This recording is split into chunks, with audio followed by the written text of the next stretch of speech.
Hi, Jake Recaps here.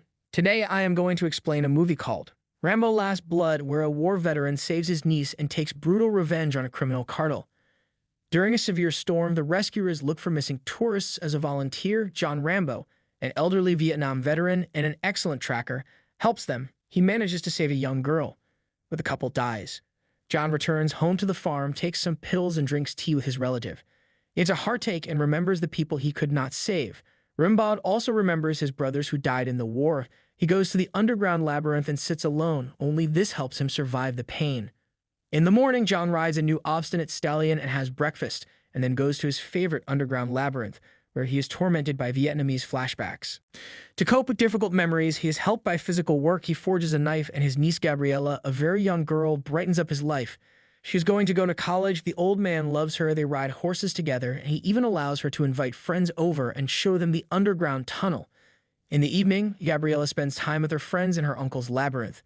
At this moment, someone calls her when her friends go home. Girl tells Uncle John that she has found her father, who lives in Mexico. She wants to go to another country and meet him. But Rambo doesn't like it at all. The veteran is afraid to let go of the baby. A dangerous world is far away. After all, he raised her for many years as his own daughter.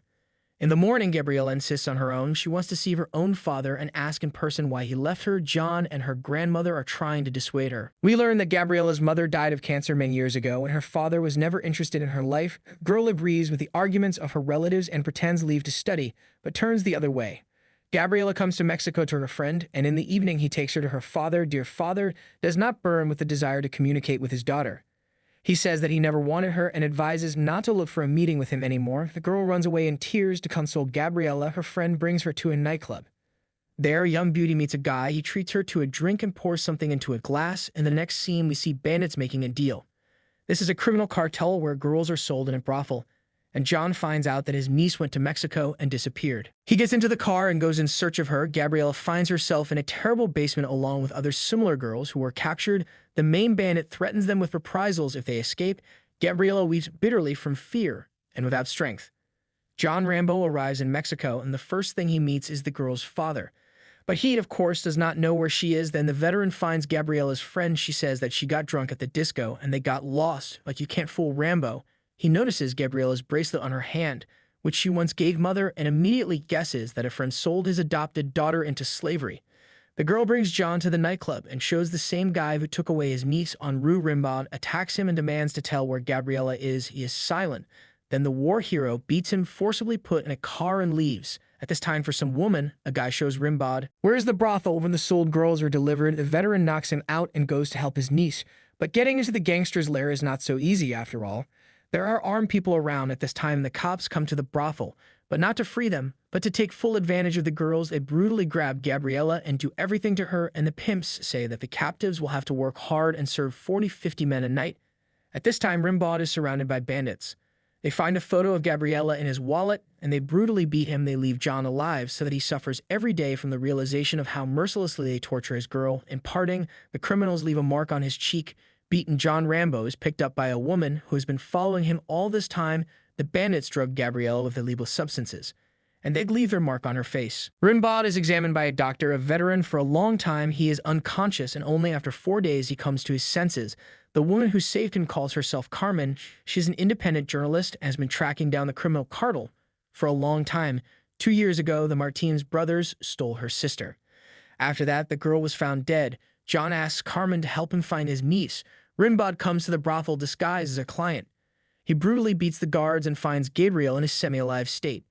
She is exhausted to unconsciousness and pumped up with strong substances.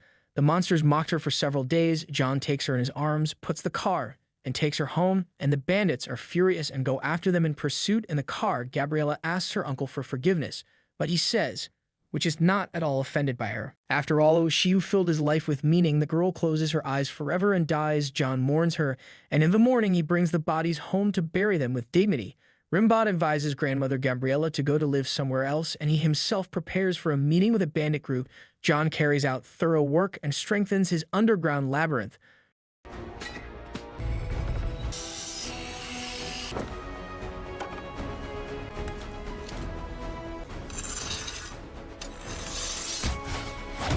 Rimbaud visits his girlfriend Carmen and asks to help him find the geeks who killed his niece.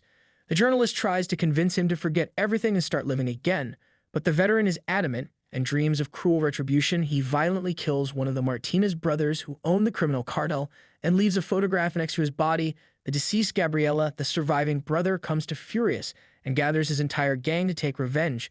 The entire crime family goes to the ranch, where the Vietnamese veteran lives, but Rambo is ready for a hot reception. Several gangster cars at once take off into the air from a powerful explosion and shatter into pieces.